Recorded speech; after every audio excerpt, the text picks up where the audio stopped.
करेंगे। ओम नमो भगवते वासुदेवाय।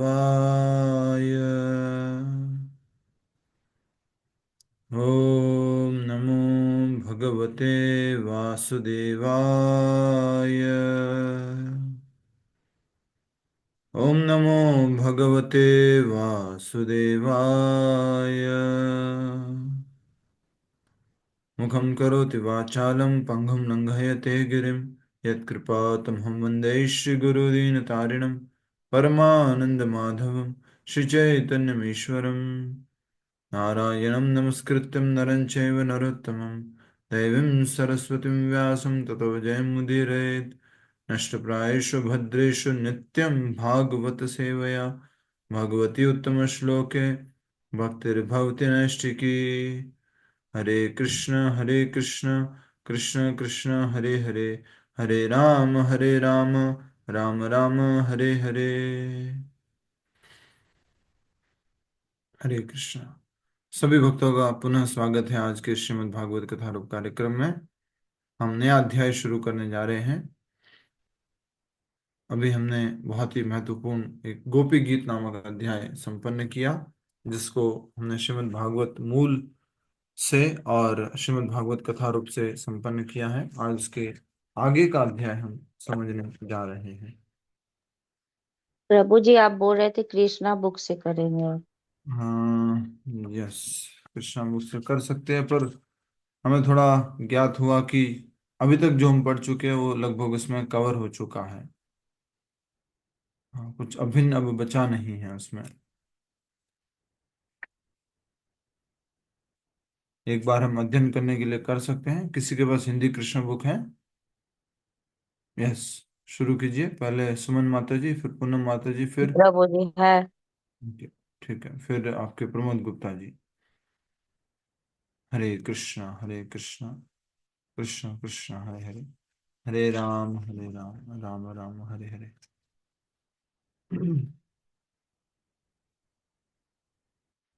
गोपी गीत के बाद ये नया अध्याय शुरू होता है, पुनर्मिलन।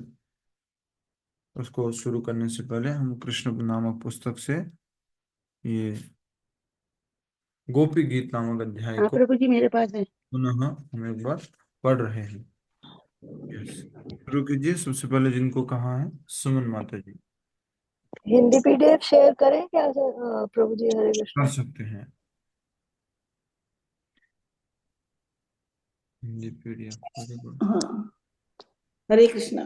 गोपी गीत अध्याय 31वां कृष्ण गीत बुक। हरे कृष्णा प्रभु। यस। एक एक गोपी बोली, हे कृष्ण, जब से आपने इस ब्रज भूमि में जन्म लिया है तब से प्रत्येक वस्तु धन्य लगती है। वृंदावन की भूमि धन्य हो गई है और ऐसा प्रतीत होता है मानो यहाँ स्वयं लक्ष्मी जी निवास कर रही हो। किंतु यदि कोई दुखी है तो वह हम ही है। सॉरी, पहले हुई थी, इसकी दोबारा चली ठीक गई है है। जी। चली गई है, अब नहीं हो रही है।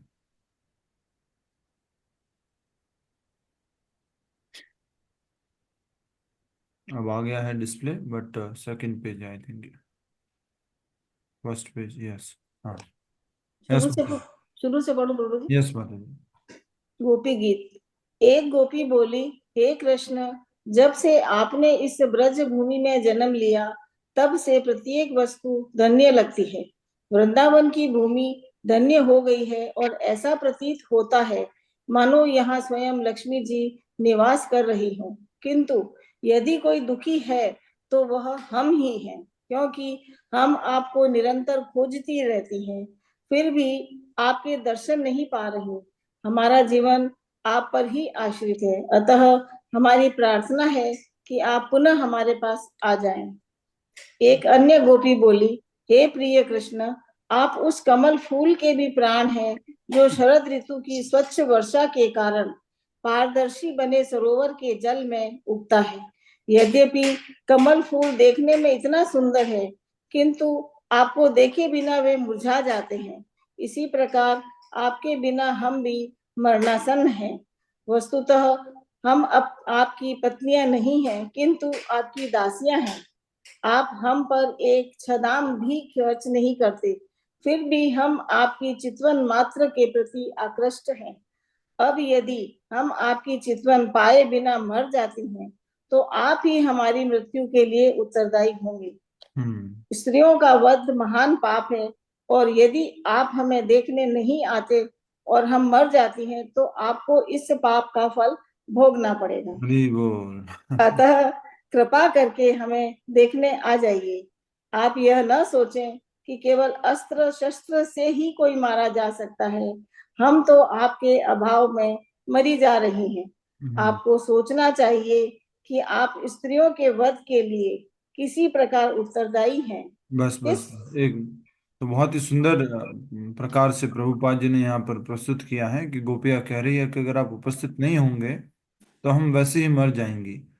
कई बार मारने के लिए अस्त्र शस्त्र का उपयोग किया जाता है, लेकिन अस्त्र शस्त्र की आवश्यकता ही नहीं है। आप अनुपस्थित रहेंगे तो हम वैसे ही मर जाएंगे। ये गोपियों ने बहुत ही सुंदर भाव यहाँ पर प्रकट किए हैं, जो हमने समझे थे उसी में थोड़ा सा विस्तार करके प्रभुपाद जी ने बताया है। नेक्स्ट। हम आपके प्रति सतत कृतज्ञ हैं, क्योंकि आपने हमारी कई बार रक्षा की है। आपने यमुना के विषैले जल से, कालिया सर्प से, बकासुर से, इंद्र की मूसलाधार वर्षा तथा उसके कोप से, दावाग्नि से तथा अन्य अनेक दुर्घटनाओं से हमें बचाया है। आप सबसे महान तथा सर्वशक्तिमान हैं। यह आश्चर्य की बात है कि आपने हमें अनेक संकटों से बचाया है, किंतु हमें आश्चर्य हो रहा है कि इस अवसर पर आप हमारी उपेक्षा क्यों कर रहे हैं। Very good, thank you. Next, इनका नाम बताया था पढ़ने के लिए। पूनम गर्ग माता जी। पूनम गर्ग माता जी, हरे पढ़िए। कृष्ण प्रभु। हे सखा, हे कृष्ण, हमें भली भांति ज्ञात है कि आप माता यशोदा अथवा नंद महाराज के पुत्र नहीं हैं। आप तो श्री भगवान तथा समस्त जीवों के परमात्मा हैं। आप अपनी अहेतु की कृपा से इस संसार की रक्षा करने के लिए ब्रह्मा जी की प्रार्थना पर अवतरित हुए हैं। यह तो आपकी कृपा ही है कि आप यदुवंश में प्रकट हुए हैं। हे यदुकुल श्रेष्ठ, यदि कोई इस भौतिक जगत से डरकर आपके चरण कमलों की शरण ग्रहण करता है, तो आप कभी उसकी रक्षा करने से इनकार नहीं करते। आपकी चाल रमणीक है तथा आप स्वतंत्र हैं। आप एक हाथ से देवी लक्ष्मी का स्पर्श करते हैं और दूसरे में कमल का फूल लिए रहते हैं। यह आपका अलौकिक स्वरूप है। अतः आप कृपा करके हम सब के समक्ष आइए और हाथ में कमल पुष्प धारण करके आशीर्वाद दीजिए। हे कृष्ण, आप वृंदावन वासियों के समस्त भयों के हर्ता हैं। आप परम शक्तिमान वीर हैं, और हम जानती हैं कि आप अपनी सुंदर मुस्कान से ही अपने भक्तों के वृथा गर्व को तथा हम जैसी स्त्रियों के गर्व को भी खंडित कर सकते हैं। हम मात्र आपकी दासियां हैं। अतः कृपा करके अपना कमल सरीखा सुंदर मुखड़ा दिखाकर हमें अंगीकार कीजिए। बस प्रमोद कुमार जी, जो हमने अध्ययन किया है उसी को यहाँ पर हम पढ़ रहे हैं। प्रमोद कुमार जी। हे कृष्ण, वास्तव में हम सब आपके चरण कमलों का स्पर्श पाकर अत्यंत कामुक हो उठी हैं। आपके चरण कमल उन भक्तों के सभी पापों को ध्वंस कर देते हैं जो आपकी शरण में आए हैं। आप इतने दयालु हैं कि साधारण पशु तक आपके चरण कमलों की शरण ग्रहण करते हैं। आपके चरण कमल लक्ष्मी जी के भी निवास स्थान हैं, फिर भी आपने उनसे कालिया नाग के फनों पर नृत्य किया।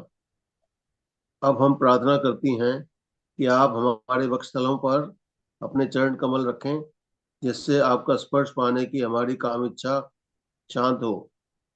हे प्रभु, आपके कमल जैसे नेत्र कितने सुंदर तथा आकर्षक हैं। आपके मीठे वचन इतने मोहक हैं कि बड़े से बड़े विद्वान भी आकर्षित होकर आप पर प्रसन्न हो जाते हैं।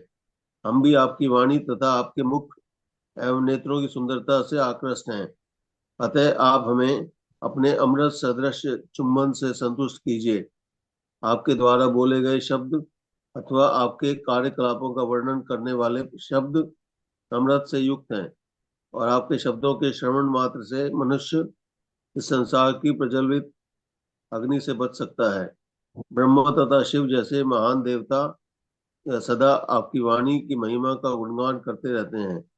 वे ऐसा इस भौतिक जगत के जीवों के पाप कर्मों के उच्छेदन के लिए ही करते हैं।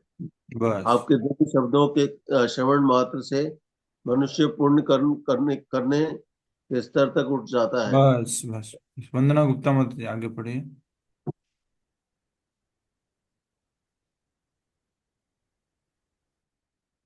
हरे कृष्णा प्रभु जी। हरे कृष्ण। वैष्णवों के लिए तो आपके शब्द दिव्य आनंद देने वाले हैं, और जो साधु पुरुष आपके दिव्य संदेश को सारे संसार में वितरित करने में लगे हैं, वे उत्तम कोटि के दानी व्यक्ति हैं। इसकी पुष्टि रूप गोस्वामी द्वारा होती है, जब उन्होंने भगवान चैतन्य को अत्यंत दानी अवतार बताया, क्योंकि वे सारे संसार में कृष्ण के शब्दों तथा कृष्ण के प्रेम का निःशुल्क वितरण कर रहे थे। बस तो क्या क्या बोला हरे है कृष्ण। रूप गोस्वामी ने चैतन्य महाप्रभु को, क्या बोला है?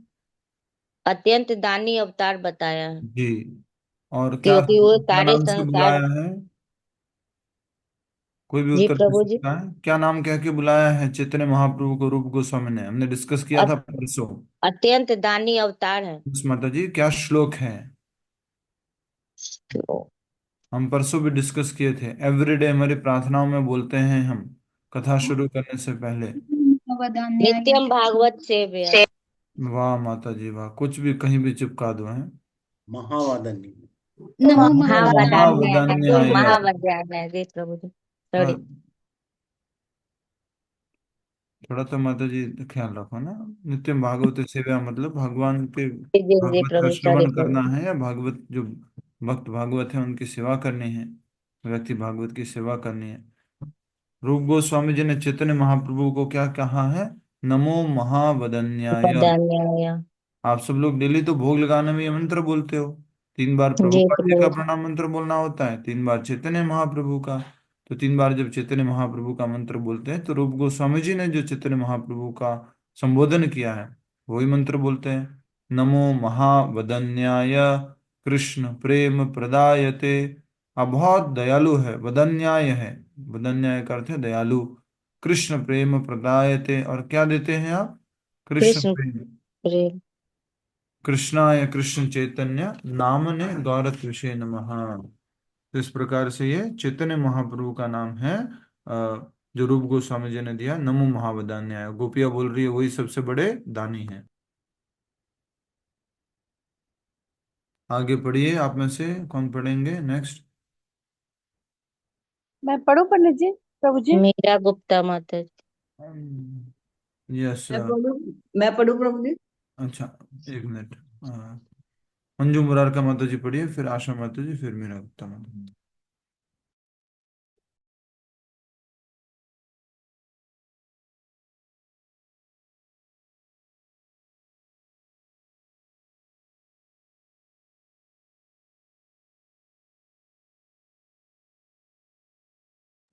हरे कृष्णा, पढ़िए प्लीज।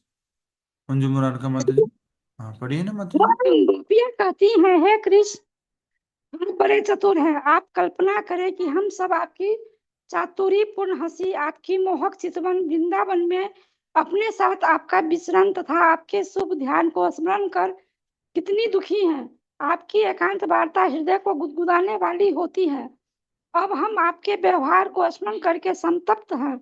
कृपया हमारी रक्षा करें। हे कृष्ण, आपको भली भांति ज्ञात है, जब आप वृंदावन गांव से गौवें चराने के लिए जंगल में जाते थे तो हम, थोड़ा ऊपर कीजिए माता जी।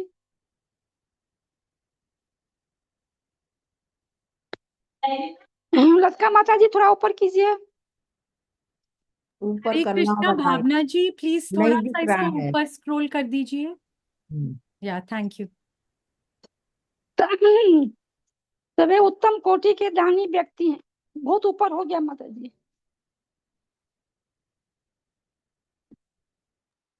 हे, माता जी। कृपया आप हमारी रक्षा करें। हे कृष्ण, आपको भली भांति ज्ञात है, जब आप वृंदावन गांव से गौवें चराने के लिए जंगल में जाते हैं थे तो हम कितनी उदास हो जाती थी।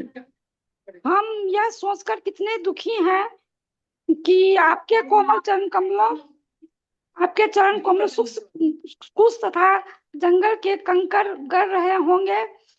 हम आपके प्रति इतनी आसक्त हैं कि आपके निरंतर चरण कमलों का ही चिंतन करती रहती हैं। बस, तो गोपियां हमेशा भगवान के चरण कमलों का चिंतन करती रहती है। वही बात जो हम कल अच्छे से समझे थे, एक बार फिर से हम याद कर रहे हैं इस अध्ययन के द्वारा।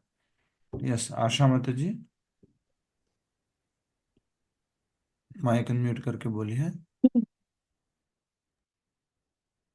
हे कृष्ण, जब आप वशियों सहित चारागाह से लौटते हैं तो हम आपके मुखमंडल को घुंघराले बालों से ढका तथा गोरज से सना देखती हैं। हम आपके मंद मुस्कान युक्त चेहरे को देखती हैं तो आपके समागम से आनंद प्राप्त करने की हमारी इच्छा बढ़ जाती है।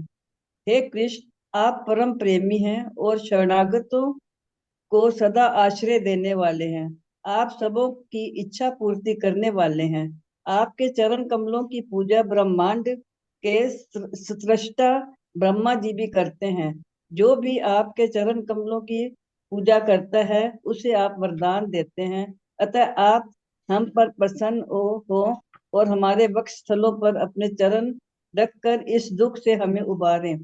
हे कृष्ण, हम उस चुंबन की याचना कर रही हैं जो आप अपनी बांसुरी को भी प्रदान करते हैं। आपकी बांसुरी की ध्वनि सारे संसार को और हमारे हृदय को भी मोह लेती है। अतः आप कृपा करके लौट आएं और अपने अमृत मुख से हमारा चुंबन ले। इस प्रकार लीला पुरुषोत्तम भगवान श्री कृष्ण के अंतर्गत गोपी गीत नामक 31वें अध्याय के भक्ति वेदांत तात्पर्य पूर्ण हुए। बहुत बहुत धन्यवाद। हरे कृष्णा, हरि हरे बोल। यही गोपी आपने विरह भाव में अपने आपस में चर्चा करते हुए एक एक गोपी जो बोली है उसी को गोपी गीत कहा गया है, और उसी का वर्णन हमने अभी पढ़ा है। लगभग ये तीसरी बार हो गया हमारे लिए। पहली बार हमने जो श्रीमद् भागवत, जो मूल भागवत है, उससे पढ़ा था अनुवाद, और कुछ तात्पर्य भी था उसमें। और उसके बाद हमने श्रीमद् भागवत कथा रूप से पढ़ा, और अभी हमने कृष्ण पुस्तक जो है प्रभुपाद जी द्वारा रचित, जो कि प्रभुपाद जी ने कहा था कि मैं शायद श्रीमद् भागवत का पूरा अनुवाद नहीं दे पाऊंगा। 10वें स्कंद के लगभग 22वें 21वें अध्याय तक प्रभुपाद जी ने दिया था, तो इसलिए प्रभुपाद जी ने कृष्ण नामक ये ग्रंथ, ये पुस्तक हम सबको दी है। और प्रभुपाद जी कहते हैं कि रात में सोने से पहले अवश्य हमें एक एक अध्याय इसका पढ़ना चाहिए। ठीक है। प्रभुपाद जी ने यहाँ तक भी कहा है कि इस पुस्तक को अगर कोई व्यक्ति एक पेज पढ़ेगा, एक नहीं एक पैराग्राफ पढ़ेगा, एक पैराग्राफ नहीं एक वर्ड भी पढ़ेगा, वो भी भक्ति में आगे बढ़ जाएगा, उसको भी मुक्ति मिल जाएगी। इतना महत्वपूर्ण प्रभुपाद जी की रचना है ये। ठीक है, किसी को कुछ कहना है? प्रभु कृष्णा बुक से गोपियों का वियोग भी पढ़ा दीजिए, वो बहुत अच्छा वर्णन किया हुआ है उसका। जो पुराना वाला अध्याय है वो, गोपियों का वियोग जो इससे पहले कृष्णा वाला, से। हाँ प्रभु। इससे पिछला अध्याय है वो। नहीं, इससे आगे आएगा प्रभु, 35th है वो। अच्छा, फिर से वियोग आएगा, ओके। हाँ, इसके आगे आएगा। ठीक है। 35 है। 35th। हरे कृष्ण। तो अभी हम नया अध्याय शुरू कर रहे हैं श्रीमद् भागवत कथा रूप में। ये अध्याय की संख्या आप सब लोग दे दीजिए। अध्याय संख्या हो गया आपका 85।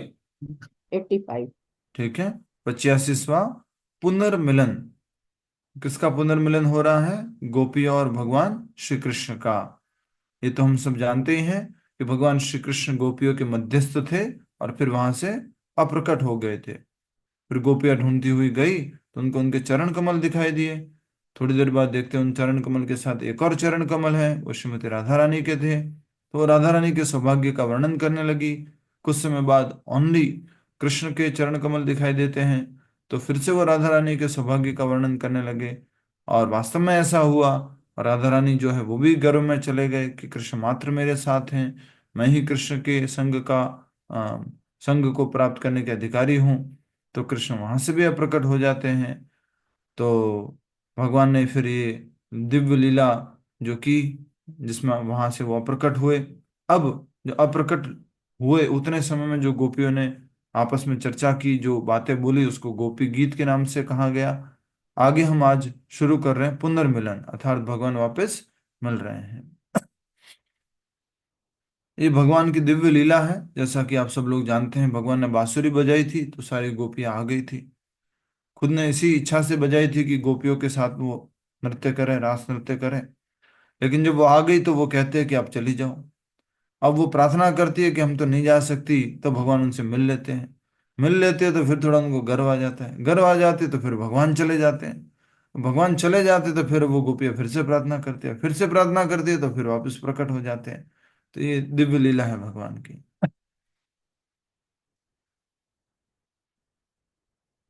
अध्याय 85 पुनर्मिलन। चित्र विचित्र प्रकार से अपनी हृदय भावना को व्यक्त करके गोपियां भगवान कृष्ण के विरह में जोर जोर से रोने लगी। तभी अचानक श्री कृष्ण मुस्कुराते हुए उनके सम्मुख प्रकट हुए।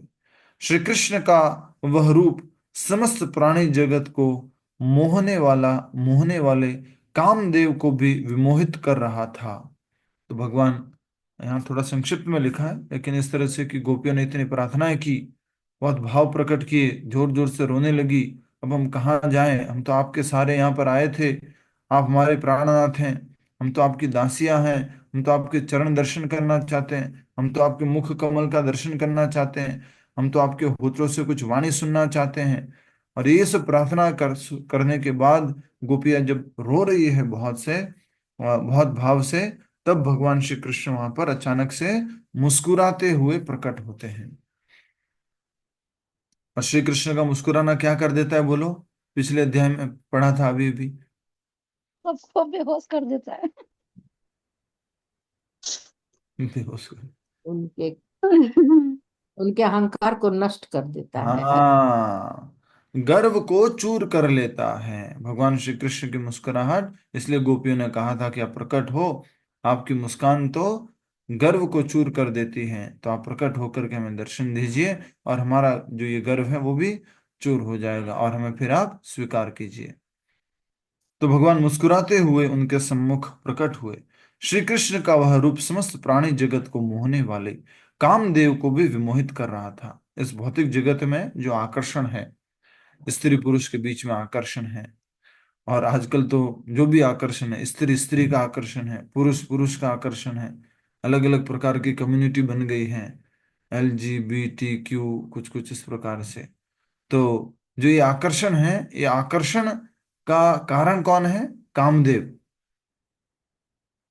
जो कामदेव हैं, कहा जा रहा है कि आ, समस्त जगत को मोहने वाले कामदेव को भी विमोहित कर रहा था। भगवान इतने सुंदर थे कि कामदेव भी उनके सामने बहुत फीके लग रहे थे। तो ब्रह्मा जी ने भी अपनी प्रार्थना में कहा है, कंदर्प कोटि कमनीय विशेष शोभम गोविंदमादि पुरुषम तमहम भजामि। कंदर्प कोटि, कंदर्प कोटि, कंदर्प कौन? कामदेव। कितने? कोटि, कोटि कामदेव भी एकत्रित हो तो भगवान कृष्ण की सुंदरता के सामने वो कुछ भी नहीं है। इसलिए वृंदावन में एक लीला हुई है, उसके अंतर्गत ऐसा कहा जाता है कि कामदेव भगवान श्री कृष्ण की परीक्षा लेने के लिए आए। कामदेव ने सोचा कि मैं काम के द्वारा, अपने काम बाणों के द्वारा भगवान श्री कृष्ण को ढेर कर दूंगा, काम से पराजित कर दूंगा। लेकिन जब कामदेव ने भगवान श्री कृष्ण को देखा, उनकी सुंदरता को देखा, अपने काम रूपी बाण जो है उन्होंने चलाना शुरू किया, तो हुआ ये कि कामदेव जो है वो ढेर हो गए भगवान की सुंदरता को देख करके। भगवान श्री कृष्ण को तो कुछ नहीं हुआ। तो इसलिए आज भी उस स्थान को ऐसा कहते हैं, मदन टेर। वृंदावन में परिक्रमा मार्ग में स्थान है मदन टेर। ढेर हो गए, मदन जो है कामदेव है, वो ढेर हो गए। आप सबको मालूम ही है, फिर से दोबारा दोबारा हम बोलते हैं, याद करते हैं तो मैं थोड़ा याद हो जाता है। भगवान श्री कृष्ण को क्या कहते हैं? मदन मोहन। मदन मोहन अर्थात, यस डॉक्टर रेशमा माता जी, मदन मोहन। कामदेव को भी जो मोहित कर देते हैं प्रभु जी। यस, कामदेव को भी जो मोहित करने वाले, उनको कहते हैं मदन मोहन। मीना माता जी बताएंगे, तो राधा रानी को इसी नाम के द्वारा आगे संबोधित किया गया है। क्या नाम है राधा रानी का? मदन मोहिनी। ठीक बोला है तो कोई? ऐसा ही कुछ याद नहीं आ रहा है बराबर। मदन याद मोहन करने की मोहिनी। जरूरत नहीं है ना। भगवान कृष्ण का नाम क्या है अभी जो बताया? मदन मोहन। और राधा रानी का फिर क्या हो जाएगा? मोहिनी। मोहिनी। मदन मदन मोहिनी। मोहन मोहिनी। मदन मोहन मदन मोहिनी। मदन मोहिनी। मोहन मोहिनी। मदन ओके मोहिनी। ओके। जो मदन मदन मोहन, मोहन मदन मोहिनी। को, मदन को कौन मोहता है? मोहन मोहते हैं। और मदन मोहन को कौन मोहते हैं? राधा रानी मोहती है, इसलिए उनको कहा जाता है मदन मोहन मोहिनी। ठीक है। तो ये कामदेव जो है वो भी भगवान श्री कृष्ण की सुंदरता जो है उसको देख करके ढेर हो जाते हैं। और यहाँ पर कहा गया है कि कामदेव को भी विमोहित कर रहा है। भगवान की सुंदरता इतनी है कि कामदेव खुद भी जो है मोहित हो चुके हैं। उन्हें देखते ही गोपियां स्तब्ध हो गई। इतनी देर से प्रार्थना कर रही थी, रो रही थी, प्रकट हो जाओ, स्वीकार करो, दर्शन दो, चरण दर्शन दो, मुखारविंद दर्शन दो, मुस्कुराओ, वाणी सुनाओ। आपकी वाणी हमारे प्राण है। और जैसे ही भगवान प्रकट हो गए तो गोपियां क्या रह गई? स्तब्ध रह गई, स्तब्ध हो गई। स्तब्ध का मतलब क्या होता है? आश्चर्यजनक। चकित। आश्चर्यचकित रह गई, एक समय खड़ी सी हो गई। अरे ये क्या हो गया, कैसे अचानक? आउट। हाँ? हैरान हो गई। प्रेमवश उनके नेत्र खुले के खुले रह गए। ऐसा लगा मानो प्राणवायु ने पुनः उनके शरीर में प्रवेश कर लिया हो। हरि हरि बोल। ऐसा खाली गोपियों ने बोलने के लिए नहीं बोला था कि आप प्राणवायु हैं, आप प्राणदाता हैं, आपके बिना हम जो है निर्जीव हो चुकी हैं। आप देख सकते हैं कि जैसे ही गोपियों ने भगवान श्री कृष्ण के दर्शन किए, दर्शन भी कैसे किए? नेत्र खुले के खुले रह गए। हाँ? ऐसा लगा मानो प्राणवायु ने पुनः उनके शरीर में प्रवेश कर लिया हो। उदाहरण मैंने जो कल कल दिया था, भौतिक उदाहरण है, लेकिन वही किसी व्यक्ति की मृत्यु हो जाए और वो चला गया है, हम पूरी तरह से मालूम है वापस नहीं आ सकता है, बहुत मुश्किल है। और अगर अचानक से कोई आ जाए तो आप जिंदा हो गए, आप आ गए, आप आ गए।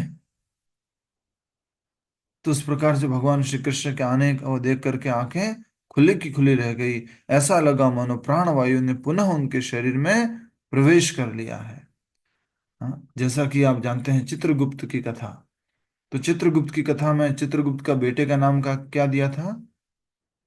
क्या नाम दिया था चित्रगुप्त के बेटे का नाम? हर्ष।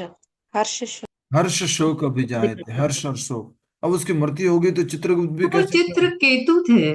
सॉरी, चित्रकेतु प्रभु जी। सॉरी सॉरी, धन्यवाद, मैंने गलत बोला। तो चित्रकेतु जो थे उनके बेटे का नाम हर्ष शोक था। और हर्ष शोक की जब मृत्यु हो गई तो चित्रगुप्त सॉरी चित्रकेतु भी पूरी तरह से वो मूर्छित जैसे हो गए। अब क्या प्राण बचेंगे अब मेरे? बेटा ही चला गया तो मेरा क्या जीवन है? और जैसे ही नारद मुनि ने उनके सिर पर स्पर्श किया और वो बालक खड़ा हो गया, बच्चा खड़ा हो गया, तो फिर से प्राण आ गए। किसके अंदर? चित्रकेतु और उनकी माता के अंदर भी प्राण आ गया। अच्छा, हमारा बेटा प्रकट हो गया है, जिंदा हो गया है। तो उसी प्रकार ये दिव्य आध्यात्मिक भाव है जो कि मैंने उदाहरण दिया है, उससे कई कई कई करोड़ों गुना ऊपर है, पर समझने के लिए ये प्रयास किया। ऐसा लगा मानो प्राण वायु ने पुनः उनके शरीर में प्रवेश कर लिया हो। किनके शरीर में प्रवेश कर लिया हो? बिमला सिन्हा माता जी, बिमला सिन्हा माता जी, किनके शरीर में प्रवेश कर लिया हो? माइक अनम्यूट करके बोलेंगे। बिमला सिन्हा माता जी ओनली। गोपियों के शरीर में प्रभु जी। या गोपिया विरह भामे। मैं आशा करता हूं कि सब आप उपस्थित रहे और अच्छे से श्रवण करें। तो गोपियों के शरीर में पुनः प्रवेश कर लिया हो, जैसे प्राणवायु ने भगवान कृष्ण का दर्शन करके उनको ऐसा लगा। एक गोपी ने प्रसन्न हो अपने दोनों हाथों से कृष्ण का एक हाथ पकड़ा, तो दूसरी गोपी ने उनके कंधे पर अपना हाथ रख दिया। एक गोपी ने सम्मान पूर्वक श्री कृष्ण द्वारा चबाए गए तांबुल को हाथों में लिया और काम भावों से दग्ध दूसरी गोपी ने श्री कृष्ण के चरण कमलों को अपने स्तनों पर रख लिया। आई थिंक ये वाला दर्शन है, ये पेंटिंग बनाई हुई है, अगर हो सके तो डिस्प्ले कीजिए। प्रभु जी, व्हाट इज तांबूल? पान मान लो, पान, बीटल नट।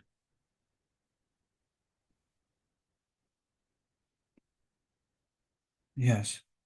तो इस प्रकार से ये गोपियां पूरा किसी भी प्रकार से कृष्ण को देखने के बाद वो जो है आश्चर्यचकित थी, आंखें खुले की खुले रह गई, प्राण वापस आ गए। और गोपी ने दोनों हाथों से कृष्ण का एक हाथ पकड़ लिया, एक ने उनके कंधे पर अपना हाथ रख लिया। एक गोपी ने सम्मान पूर्वक श्री कृष्ण द्वारा चबाए गए तांबुल को अपने हाथों में लिया। और इस प्रकार से गोपियों ने भगवान श्री कृष्ण को अपने पास रखने की पूरी कोशिश की कि मेरे हाथ से चले न जाए ठाकुर कृष्ण। प्रेम भरे क्रोध से अपने होठ काटती हुई एक गोपी ने उनकी चढ़ी भौं से कृष्ण को इस प्रकार देखा मानो उन्हें अपनी कठोर दृष्टि से उन्हें हताहत कर देगी। हम गोपियों को क्या आ गया है? क्रोध। और क्रोध में भी क्या कह रहे हैं? अपने होठ काटती हुई, गुस्से में होठ काट रही हैं और अपनी चढ़ी भौं से कृष्ण को इस प्रकार देखा मानो उन्हें अपनी कठोर दृष्टि से उन्हें हताहत कर देगी। क्यों छोड़ के चले गए? इधर ही हमें बीच रात्रि में, अर्धरात्रि में सब कुछ छोड़ करके आई थी हमें, और हमें तुम ऐसे ही छोड़ के चले गए। तुम्हारी बंसी के पीछे तुम आई थी और तुम चले गए। इस भाव में गोपियां जो है क्रोध में देख रही है। एक गोपी भगवान श्री कृष्ण को और अपने होठ को काट रही है। एक अन्य गोपी सॉरी, एक अन्य गोपी अपलक अतृप्त नेत्रों से कृष्ण को निहारने लगी। उसी प्रकार जैसे भगवान के चरण कमलों पर ध्यान लगाने वाले योगी कभी तृप्त नहीं होते। टक एक टक देख रही है गोपी भगवान के, इसको चरण कमलों पर ध्यान लगाने वाले जो योगी होते हैं, उसी प्रकार से गोपी भगवान को किस तरह से देख रही है? उनके रूप को देख रही है, उनके मुख दर्शन को देख रही है। एक अन्य गोपी अपलक नेत्रों से अतृप्त नेत्रों से अपलक अतृप्त नेत्र, दो शब्द उपयोग हुए हैं। अपलक मतलब जो बिना बिना पलक बिना झपकाए, झपकाए अपलक गए। झपकाए, अपलक या अपलक अतृप्त, कभी तृप्त नेत्र नहीं होते। कभी जैसे भगवान की वाणी हम सुनते हैं तो हम कहते हैं कि हम भगवान की वाणी सुनकर भी तृप्त नहीं होते। अर्जुन ने भी बोला था कि मैं तो संतुष्ट नहीं हुआ हूं, आप बोलते जाइए, आपकी वाणी जो है बहुत ज्यादा संतोष प्रदान करने वाली है, लेकिन इससे हम तृप्त नहीं हो रहे हैं। तो इस प्रकार से गोपी जो है वो अपलक अतृप्त नेत्रों से कृष्ण को निहारने लगी। उसी प्रकार जैसे भगवान कृष्ण के चरण कमलों पर ध्यान लगाने वाले योगी कभी तृप्त नहीं होते। एक गोपी कृष्ण को अपने नेत्र द्वारों से अपने हृदय प्रांगण में ले आई और जी भर कर उनका आलिंगन करने लगी। वो दर्शन डिस्प्ले हो पाएगा जो अभी हमने अध्ययन किया। स्वागत है ममता पटेल माता जी, बहुत समय बाद पधारे आप। ठीक है। समस्त गोपियों में 8 सर्व प्रमुख हैं। ये थोड़ा सा भागवत से आगे तात्पर्य टीका के माध्यम से बताया जा रहा है। समस्त गोपियों में 8 सर्व प्रमुख हैं। श्री वैष्णव तोषणी के अनुसार यहां वर्णित 7 गोपियां उन्हीं 8 में से हैं। उनके नाम हैं चंद्रावली, श्यामला, शैब्या, पद्मा, श्री राधा, ललिता और विशाखा। 8वीं गोपी भद्रा है। पद्म पुराण और बृहद गौतमी तंत्र के अनुसार इन 8 में श्री राधा रानी सर्व प्रमुख है। ये वाला नहीं, एक आपने देखा होगा कि गोपियां ना हाथ पकड़ रही है और एक गोपी भगवान श्री कृष्ण के कंधे पर हाथ रखी, इस प्रकार का भी एक दर्शन है। समस्त गोपियों में 8 सर्व प्रमुख हैं। आप सभी ने नाम पढ़े ही हैं, किस किस को याद हो गए नाम? 8 गोपियों के नाम याद करने की हमने सेवा दी थी आप सभी को। जो जो जिस जिसको नाम याद नहीं है उसका पनिशमेंट सुन लीजिए।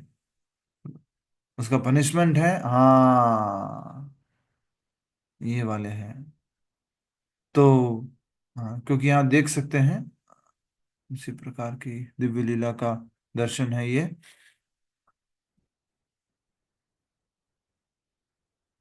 यस। सभी लोग दर्शन कर लीजिए। ये भगवान प्रकट हुए और गोपियों के भाव इस प्रकार प्रकट हो रहे, इस प्रकार से चित्रण किया गया गोपियों के भावों का। धन्यवाद। हरे कृष्ण। तो आ, हमने पनिशमेंट बोला है कि जिन जिनको 8 गोपियों के नाम याद नहीं है उनको हमारे साथ मायापुर यात्रा में चलना होगा।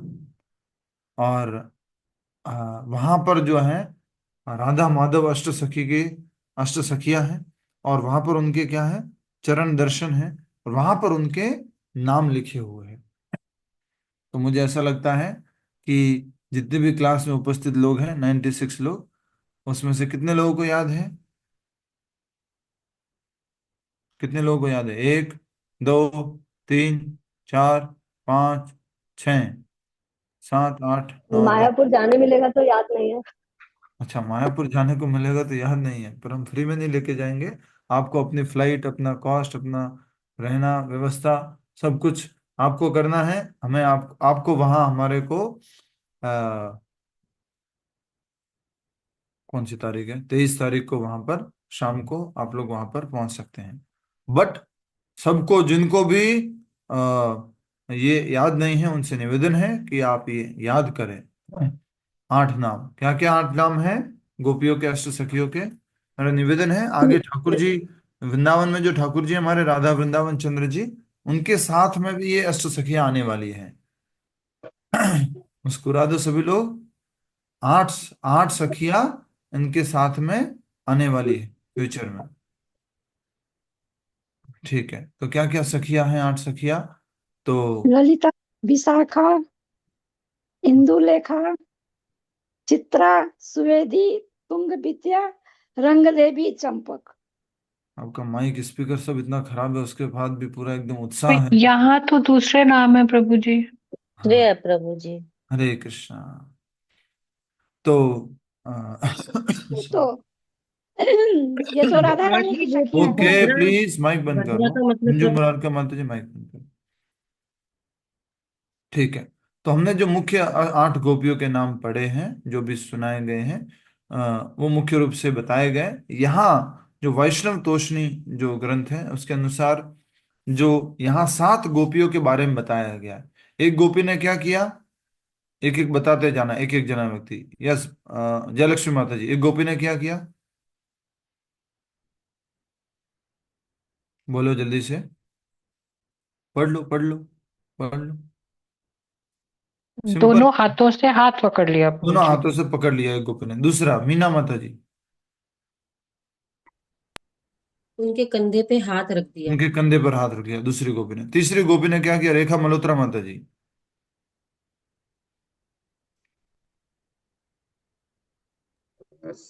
उनके तंबू को अपने हाथ में ले लिया।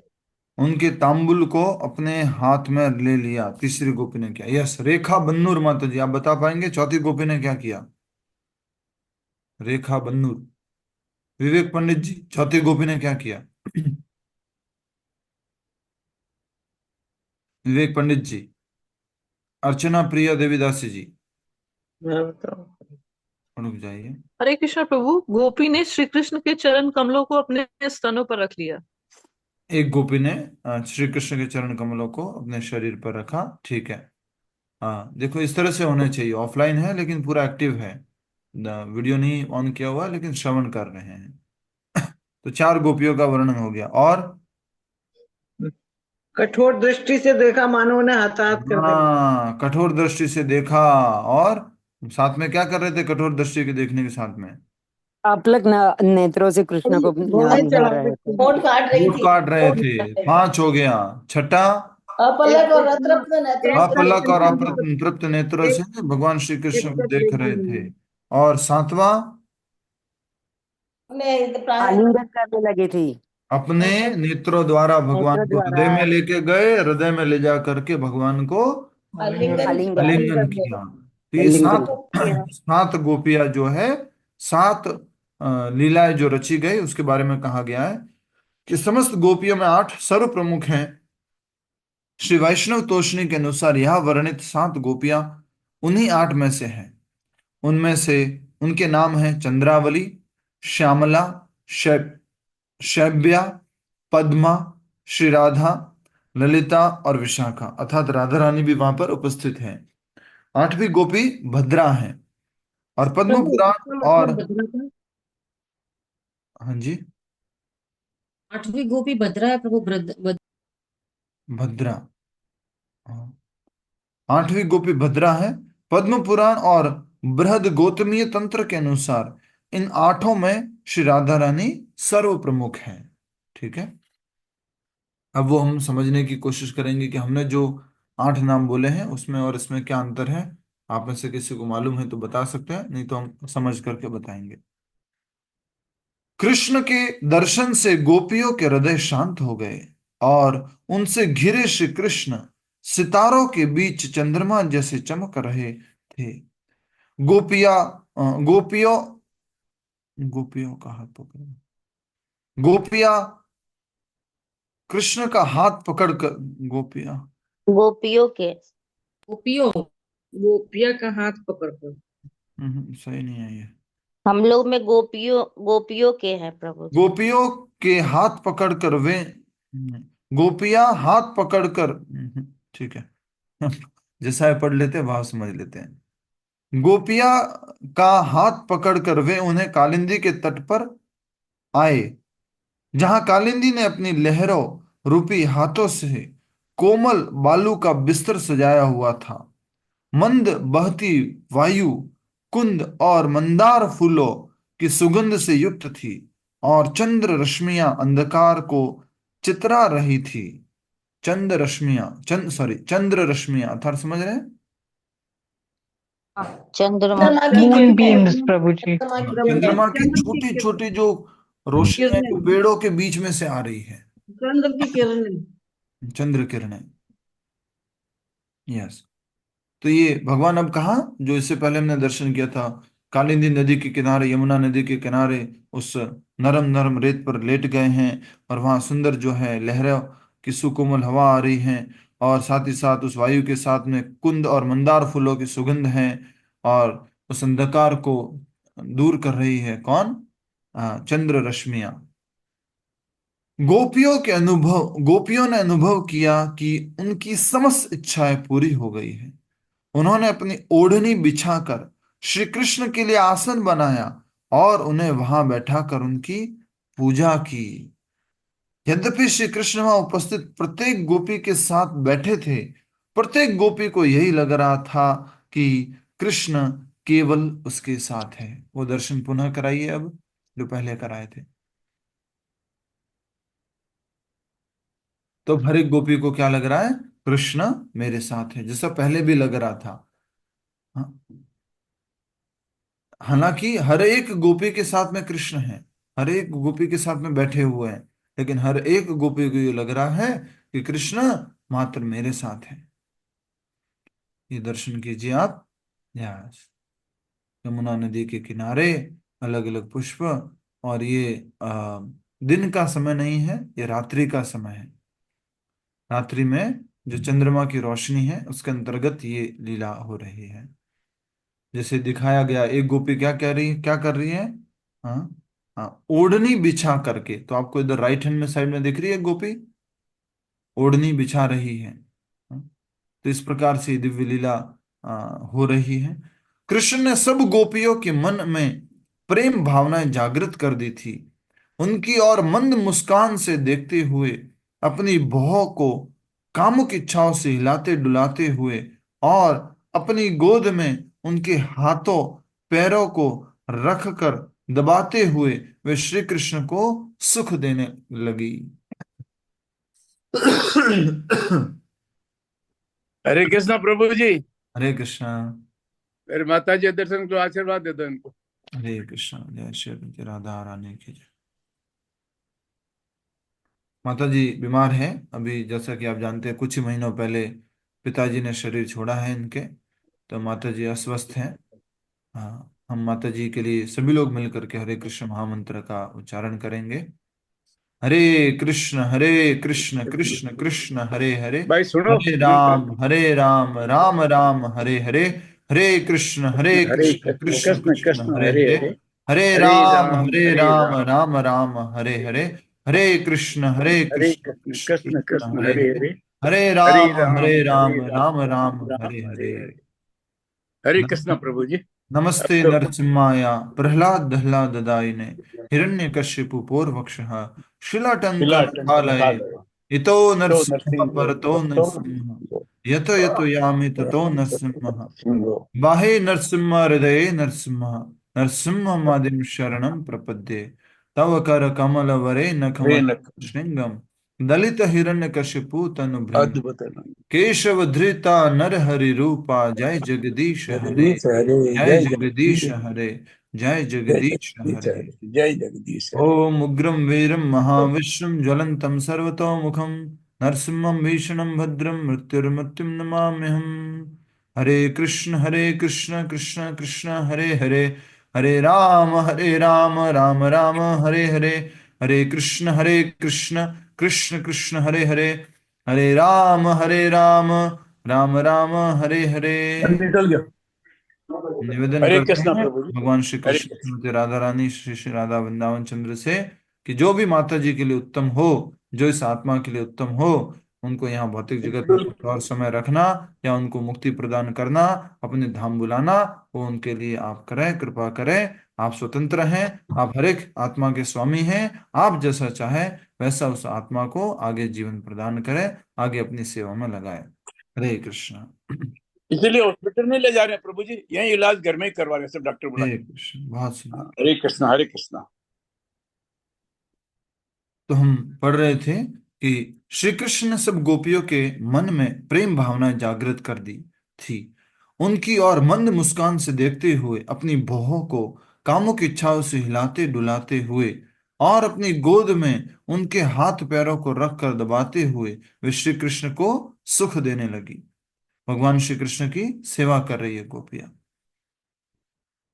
यद्यपि इन सब के माध्यम से गोपियां श्री कृष्ण की पूजा कर रही थी, वे थोड़ी क्रोधित भी थी, गुस्सा भी था। उन्होंने कृष्ण से कहा, कुछ लोग केवल उनके साथ ही प्रेम का व्यवहार करते हैं जो उनसे प्रेम करते हैं। इसको क्या बोलते हैं? इस प्रकार से जो बात करते हैं उसको क्या बोलेंगे? बोलो। उलाहना अदला बदली। ताना प्रकाश। मारना, उल्हाना देना। इंग्लिश में बोलेंगे तो टॉन्ट, क्या बोलेंगे उसको? टॉन्ट कसना। ठीक है। कुछ लोग केवल उनके साथ ही प्रेम का व्यवहार करते हैं जो उनसे प्रेम करते हैं, और कुछ लोग ऐसे होते हैं जो उदासीन एवं शत्रुओं के प्रति भी प्रेम भावनाएं रखते हैं। परंतु कुछ ऐसे होते हैं जिनके मन में किसी के प्रति स्नेह अथवा आकर्षण नहीं होता। हे कृष्ण, कृपया इस विषय में हमें कुछ बताओ। उल्हाना देते हुए, कृष्ण को ही टारगेट करते हुए ये गोपियां पूछ रही हैं। अब सुनिए ठाकुर जी क्या बोलते हैं। श्री कृष्ण ने कहा, ऐसे तथाकथित मित्र जो अपना स्वार्थ सिद्ध करने के लिए प्रेम दिखाते हैं, वे वास्तव में व्यापारियों जैसे हैं। किसके लिए? अपना स्वार्थ सिद्ध करने के लिए। इसी प्रकार की प्रार्थना एक महान भक्त ने की थी। कौन बताएगा किसने की थी?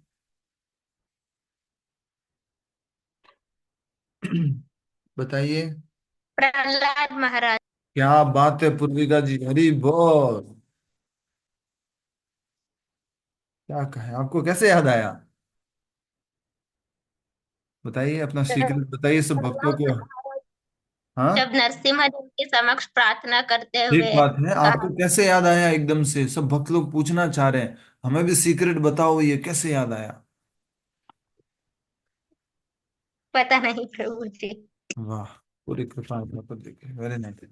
तो प्रहलाद महाराज, हाँ, जब नरसिंह भगवान ने पूछा प्रहलाद महाराज से कि तुम क्या चाहते हो बताओ, तो प्रहलाद महाराज कहते हैं कि मैं कोई व्यापार करने के लिए आया हूँ, मैंने आपकी भक्ति की, आपकी सेवा की, तो आप मुझे कुछ बदले में दोगे। तो उसी प्रकार से गोपियों को भगवान श्री कृष्ण उत्तर दे रहे हैं कि ऐसे तथाकथित मित्र जो अपना स्वार्थ सिद्ध करने के लिए प्रेम दिखाते हैं, समझ गए आप?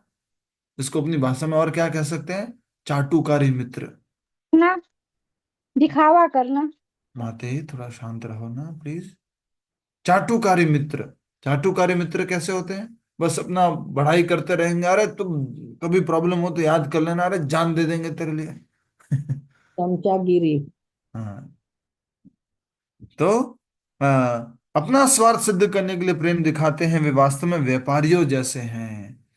न तो उनमें सच्ची मित्रता होती और न ही वे धर्म के नियमों का पालन करते हैं। इतना ही नहीं, यदि उन्हें मित्रता के बदले में कुछ नहीं मिलेगा तो वे मित्रता ही छोड़ देंगे।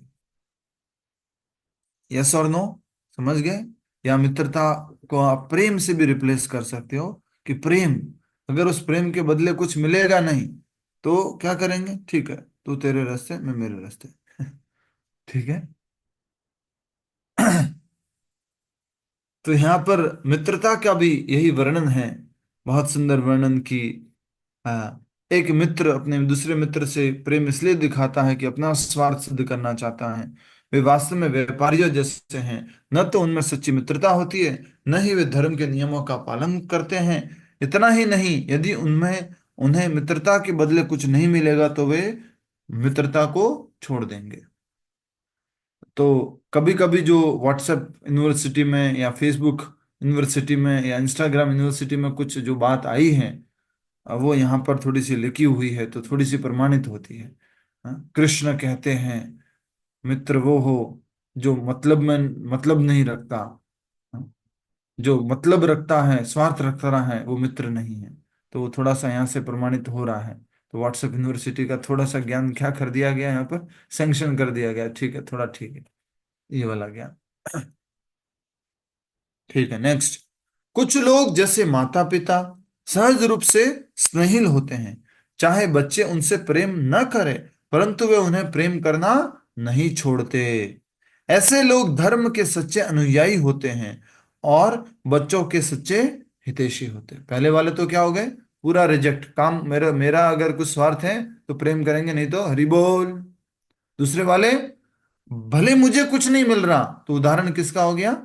माता पिता का। माता पिता अपने बच्चों से क्या कह सकते हैं, कुछ रिटर्न में नहीं मिलता तो भी प्रेम करते हैं। बच्चे अगर नहीं भी बोलेंगे तो भी प्रेम करते हैं कि थैंक यू पापा, थैंक यू मम्मी, माता जी, तो भी वो प्रेम करते हैं।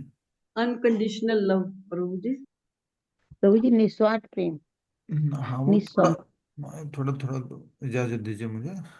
थोड़ा समय तक रहता है वो, उसके बाद में फिर क्या आता है, कुछ न कुछ कंडीशन अप्लाई होने लग जाती है। माता भी कुछ कंडीशन रखती है अपने बच्चों से। हाँ? ठीक है। अ, ठीक। इसके अतिरिक्त कुछ लोग आध्यात्मिक रूप से आत्मसंतुष्ट तथा भौतिक रूप से संपन्न होते हैं, अथवा कुछ लोग सहज ही कृतज्ञ और अपने से श्रेष्ठ लोगों के प्रति द्वेष रखते हैं।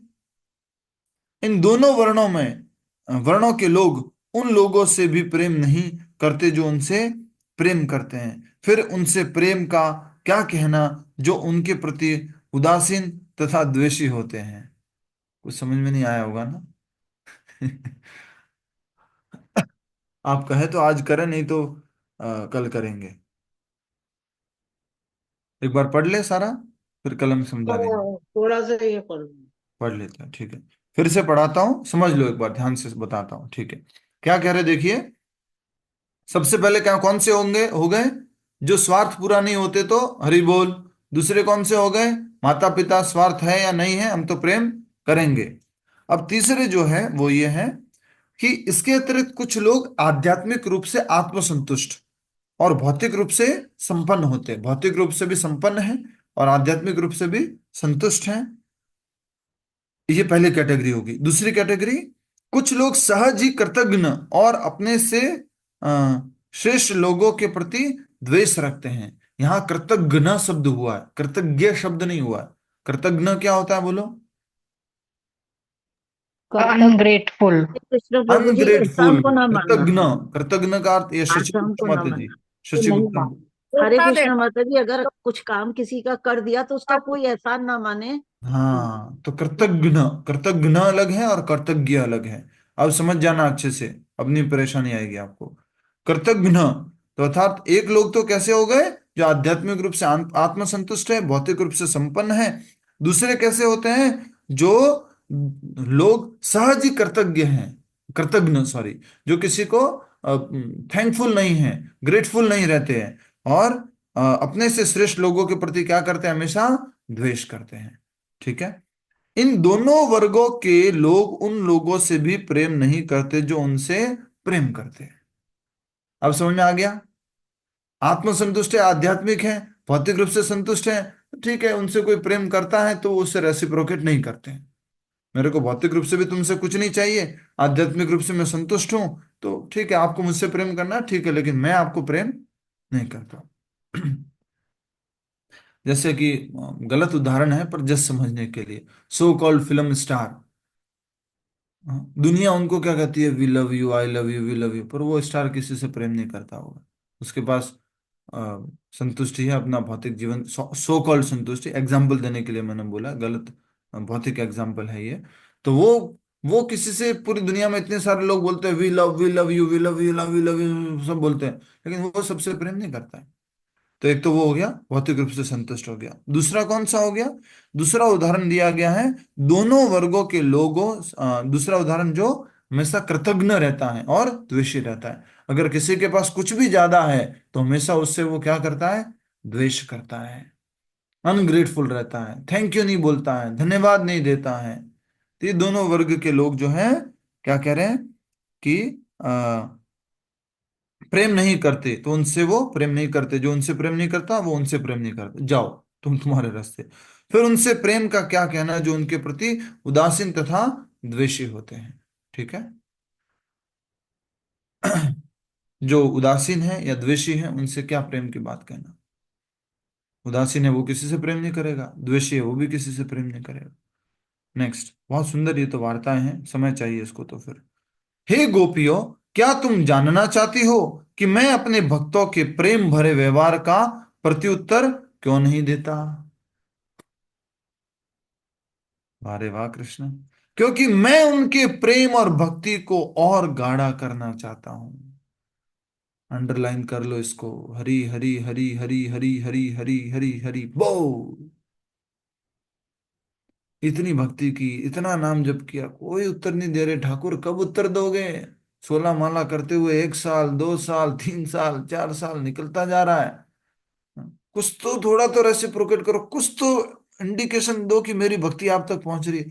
कुछ तो एक व्हाट्सएप भेज दो, कुछ एसएमएस भेज दो कि ओके आई रिसीव्ड योर भक्ति। आप तो कुछ भी नहीं, उदासीन बैठे हो, कुछ रिप्लाई नहीं करते हो। इतना प्रेम कर रहे हैं हम आपसे, लेकिन आप कोई रेस्पॉन्स ही नहीं देते। हम सब लोग बार बार कह रहे हैं कि हम आपसे प्रेम करते हैं, हम सब आपके हैं, हम आपकी सेवा में आना चाहते हैं, लेकिन आप तो ऐसे खड़े हैं। कुछ तो उत्तर दो भाई। ये लाइन को अंडरलाइन कर लो। भगवान ने उत्तर दिया है कि क्यों ऐसा करते हैं। क्यों? क्योंकि वो आ, आ, उनके प्रेम को कृष्ण के प्रति, अपने प्रति और प्रगाढ़ करना चाहते हैं और उसको गहरा करना चाहते हैं। यदि मैं सहजता से भक्तों को प्राप्त हो जाऊंगा तो वे मेरे मूल्य को नहीं समझेंगे। वाह भैया, आप तो अपना मूल्य समझवाना चाहते हैं, मतलब भाव खाना चाहते हैं, भाव लेना चाहते हैं। तो इस प्रकार से हम देख सकते हैं कि भगवान श्री कृष्ण क्या कह रहे हैं कि मेरा मूल्य ही नहीं होगा, मेरी कोई वैल्यू ही नहीं होगी। अगर आप लोग प्रेम करोगे और मैं उसका उत्तर दे दूंगा तो मेरी कोई वैल्यू नहीं है। मैं तो थोड़ा ओके ओके, थोड़ा दूर, ओके, ठीक है, ओके ओके, तो अपना क्या कराना चाहता हूँ, अपने आप को वैल्यू, सम्मान कराना चाहता हूँ। ठीक है, नेक्स्ट पढ़िए सभी लोग साथ में। हाँ। यदि मैं बाह्य रूप से किसी भक्त की उपेक्षा करता हूं तो वह उस निर्धन के समान होता है जिसे कोई बड़ा खजाना तो मिला परंतु वह उसे गवा बैठा। उस स्थिति में वह अत्यंत उत्कंठित हो अन्य किसी बात का विचार नहीं करता। समझ में आया किसी को? ओम प्रकाश जी समझ में आ रही हो कि ना आ रही? प्रभु जी, उपेक्षा मीन्स इग्नोर। यस। हरे कृष्णा प्रभु जी। हम्म, अभी अभी थोड़ा दिमाग काम कम कर रहा है प्रभु जी आज। जी जी माता जी की तबीयत खराब है इसलिए दिमाग कम काम कर रहा है। समझ सकता हूं मैं। तो जो भी लीला हुई ना, कृष्ण उसको दोहरा रहे हैं कि तुम गोपियां दौड़ करके चली आई, मैंने बांसुरी बजाई और मैंने तुम्हारे प्रेम की क्या की? उपेक्षा की। मैंने तुम्हें क्या कहा? क्यों आई हो? देख लिया तुमने जंगल सुंदर है, रोशनी अच्छी है, यमुना नदी अच्छी बह रही है, चले जाओ अपने पतियों की सेवा करो, अपने बच्चों की सेवा करो। तो उपेक्षा करने को बोला। तो क्या कह रहे हैं कि हे सखियों में, सॉरी, यदि मैं सहजता से भक्तों को प्राप्त हो जाऊंगा तो वे मेरे मूल्य को नहीं समझेंगे। यदि मैं बाह्य रूप से किसी भक्त की उपेक्षा करता हूं, उसके प्रेम को स्वीकार नहीं करता हूं। क्या कह रहे हैं भगवान? बाह्य रूप से। शुरुआत में हमने बता दिया था आपको, कृष्ण चाहते हैं कि गोपियां आए, कृष्ण चाहते हैं कि गोपियां उनके साथ नृत्य करें, कृष्ण चाहते हैं कि गोपियां और भगवान श्री कृष्ण प्रेम लीला करें। लेकिन बाहर से क्या दिखा रहे? जाओ जाओ घर जाओ घर जाओ, उपेक्षा कर रहे हैं। तो कह रहे हैं कि यदि मैं बाह्य रूप से किसी भक्त की उपेक्षा करता हूं तो वह उस निर्धन के समान हो जाता है जिसे कोई बड़ा खजाना मिला परंतु वह उसे गवा बैठा। कृष्ण मिले, कृष्ण भक्ति मिली, लेकिन क्या हुआ? कृष्ण ने मना कर दिया। इतना सारा खजाना मिला और बोले तो निर्धन हो गया, कुछ का है ही नहीं, उसका वैल्यू नहीं है। और न ही मैं, सॉरी, उस स्थिति में वह अत्यंत उत्कंठित हो अन्य किसी बात का विचार नहीं करता। तो गोपियां फिर क्या करने लग गई थी? हर जगह कृष्ण को खोजने लग गई थी, जड़ चेतन से सबसे पूछने लगी थी कृष्ण कहाँ है। और क्या करने लगी? और उत्कंठित हो कृष्ण लीला रचने लगी। कोई कालिया बन रही है तो कोई घाघासुर बन रही है, कोई बकासुर बन रही है, कोई कृष्ण बन रही है। इतना उत्कंठित हो गई थी। उसको विरह का प्रेम, उत्तम कोटि का प्रेम कहा गया है। ठीक है। हे सखियों, मैं जानता हूं कि केवल मेरे लिए तुमने अपने परिवार, अपनी लाज आदि को त्याग दिया है। बड़े बड़े कथाकार ये बातें रोते हुए बोलते हैं, पर मैं बड़ा नहीं हूं, छोटा कथाकार हूं, इसलिए रोते हुए नहीं बोल पा रहा। ठीक है। हे सखियों, मैं जानता हूं कि केवल मेरे लिए तुमने अपने परिवार, अपनी लाज आदि को त्याग दिया है और अपने प्रति तुम्हारी आसक्ति को बढ़ाने के लिए मैंने तुम्हारे साथ ऐसा व्यवहार किया। यहां तक कि तुम्हारे सामने से अदृश्य होने पर भी तुम्हारे प्रति मेरा प्रेम कम नहीं हुआ और न ही मैं तुमसे कभी विलग ही हुआ। इसलिए अपने मन में मेरे प्रति कोई दुर्भावना मत रखो। अब लास्ट में क्या कह रहे हैं कि अपने मन में दुर्भावना मत रखो, मैं हमेशा तुम्हारे मध्य में उपस्थित रहा, तुम्हारे प्रति हमेशा मेरा प्रेम रहा। उपेक्षा की मैंने, पर उसका कारण क्या था? कि तुम्हारा प्रेम मेरे प्रति प्रगाढ़ हो। आगे जो वाली लाइन आने वाली है, इसमें लिखी या नहीं लिखी मालूम नहीं, शायद वो भागवत में है, देखते हैं। मेरे प्रति कोई दुर्भावना मत रखो। एक जगह कहते हैं भगवान श्री कृष्ण, हे गोपियों, मैं तुम्हारे प्रेम का ऋणी हूं। शायद वो इसी में है या आगे मालूम नहीं। ठीक है। है प्रभु जी। ब्रह्मा जी की जीवन अवधि में भी मैं तुम्हारी निष्कलंक सेवा का ऋणी, अच्छा ओके सॉरी, इधर ही लिखा हुआ है। ब्रह्मा जी की जीवन अवधि में भी मैं तुम्हारी निष्कलंक सेवा का ऋणी हूं, ऋण चुका नहीं पाऊंगा।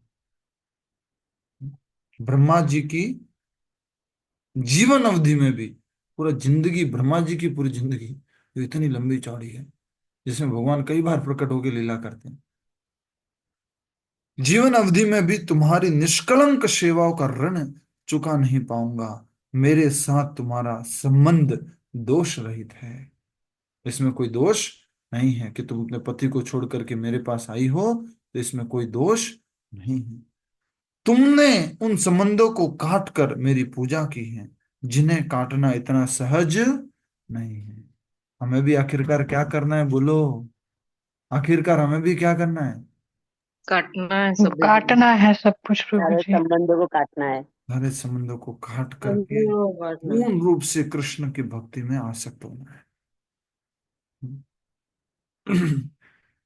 तो तुमने जो किया गोपियों, ये तुम्हारी जो पूजा है वो बहुत ही उत्तम कोटि की है, और ये सहज नहीं है। तुम्हें देने के लिए मेरे पास कुछ नहीं है, मैं तुम्हारा ऋण नहीं चुका सकता हूं। तुम अपनी ही भक्ति और मेरे प्रति प्रेम से संतुष्ट हो जाओ। अपनी भक्ति से और मेरे प्रति प्रेम से संतुष्ट हो जाओ, मेरे पास देने के लिए कुछ भी नहीं है। इसलिए गोपियों की भक्ति को क्या बताया गया है? सर्वश्रेष्ठ। कृष्ण भगवान कह रहे हैं मैं भी ऋणी हूं। रम्या काचित व्रज वधु, जो व्रज की वधुआ हैं, गोपियां हैं, उनका जो प्रेम है हाईएस्ट है। ये वाला श्लोक डिस्प्ले कीजिए। रम्या काचित व्रज वधु वर्गेन कल्पिता। रम्या काचित व्रज वधु, रम्या काचित व्रज वधु, ये लाइन ढूंढिए, रम्या काचित व्रज वधु। तो सबको आशा करता हूं समझ में आया। ये गोपियों के प्रश्न में उत्तर में भगवान श्री कृष्ण ने अलग अलग प्रकार के प्रेमियों के बारे में बताया। तो गोपियां एक प्रकार से किसके बारे में जानना चाह रही थी?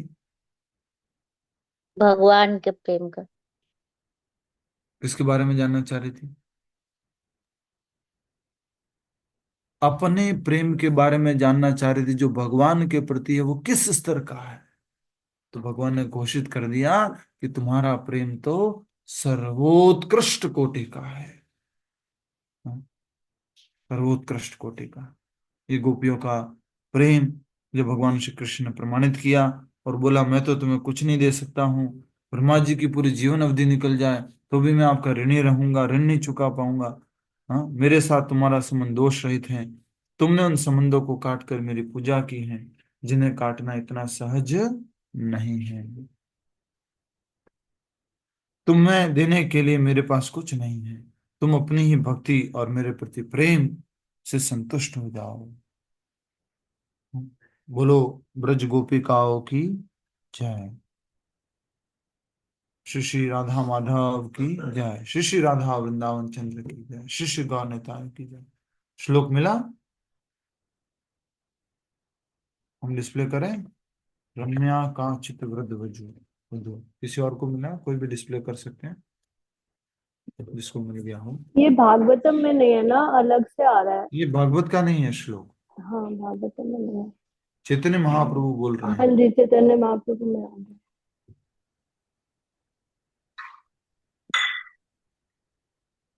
भागवत का श्लोक नहीं है ये। जी मिल गया। मैं तो किसी ने लिखा, रुचिता ईश्वरका जी ने बोला थैंकलेस। सोचो प्रेम में कुछ नहीं मिल रहा, कृष्ण कह रहे मैं कुछ नहीं दे सकता, फिर भी गोपियां उनसे प्रेम कर रही है। भौतिक जगत में इस तरह का प्रेम उपस्थित है क्या? बोलो, इस प्रकार का प्रेम है भौतिक जगत में? नहीं प्रभु जी। संभव ही नहीं है। कुछ नहीं मिला तो छोड़ देंगे, कुछ नहीं मिला तो त्याग देंगे। श्री श्रीमद, ठीक है। द कंक्लूजन ऑफ महाप्रभु। आराध्यो भगवान व्रजेश तनया तद्धाम वृंदावनम रम्या काचित उपासना व्रजवधू वर्गेन य कल्पिता श्रीमद्भागवतम प्रमाणममलम प्रेम पुमार्थो महान श्री चैतन्य महाप्रभुर्मतमिदम तदर तत्र दारो न परः। इसमें डायकेट्रिक्स नहीं है। It is the conclusive opinion of Lord Chaitanya that the most worshipable form of the Lord is that of Sri Krishna, the son of Nanda Maharaj. Vrindavan Dham is the topmost worshipable abode. The highest, the most pleasing type of worship of Krishna is done by the Vraj Gopis.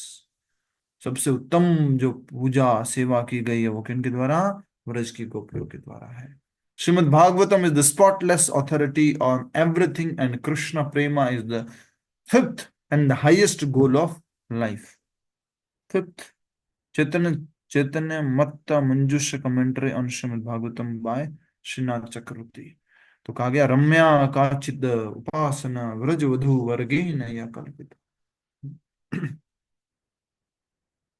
ठीक है, बहुत सुंदर। हरे कृष्णा। अब विचार करो कि हमारा so called प्रेम इस दुनिया में किसी इंसान के प्रति, किसी व्यक्ति के प्रति, भगवान के प्रति तो वैसे भी तब होता है जब कुछ दे दो भैया, धनम देहि रूपम देहि भार्याम देहि देहि देहि देहि देहि, अनकंडीशनल लव। प्रभु जी इस श्लोक का हिंदी में उच्चारण बताइए ना। रम्य आकाशी है। यही बता रहे हैं कि इस जगत में सबसे बड़ी उपासना गोपियों की उपासना है, उनकी जो पूजा है, उनकी सेवा है, वो सबसे बड़ी उपासना है, वो चैतन्य महाप्रभु कह रहे हैं गोपियों की है। धाम जो है, वृंदावन जो है, वो पूजनीय है। आराध्यो भगवान, जिस प्रकार से भगवान वर्शिपेबल है, भगवान पूजनीय है, व्रजेश तनया जो व्रजवासियों को बहुत प्रिय है, वो पूजनीय है, उसी प्रकार से वृंदावन धाम भी पूजनीय है। और ये जो गोपियों का प्रेम है, गोपियों की पूजा है, वो सर्वोत्तम पूजा है। हरे कृष्णा। हरे हरे बोल। प्रभु मायापुर में जो 8 सखियों के नाम है वो एंटायरली डिफरेंट लिखे हुए हैं। वहां पर हम लोग फोटो खींच के लाए थे। अभी तो जो माता जी वही तो नाम है नहीं प्रभु, उसमें तो ललिता, विशाखा, जी। सुचित्रा। हमने अलग जो नाम बोले और यहाँ लिखे हुए नाम बोले वो अलग है। जो लिखे हुए वो नहीं कह रहे हम। अभी एक माता जी ने भी बोले थे नाम। तो ये क्या अंतर है, किस प्रकार है, इसको हम थोड़ा, आप में से किसी को मालूम है तो बताइएगा, नहीं तो आप हम ढूंढने की कोशिश करेंगे। ठीक है, अब हम अपना मुख्य काम करते हैं इस जगत में भगवान श्री कृष्ण को संतुष्ट करने के लिए, और वो क्या है, नाम जप।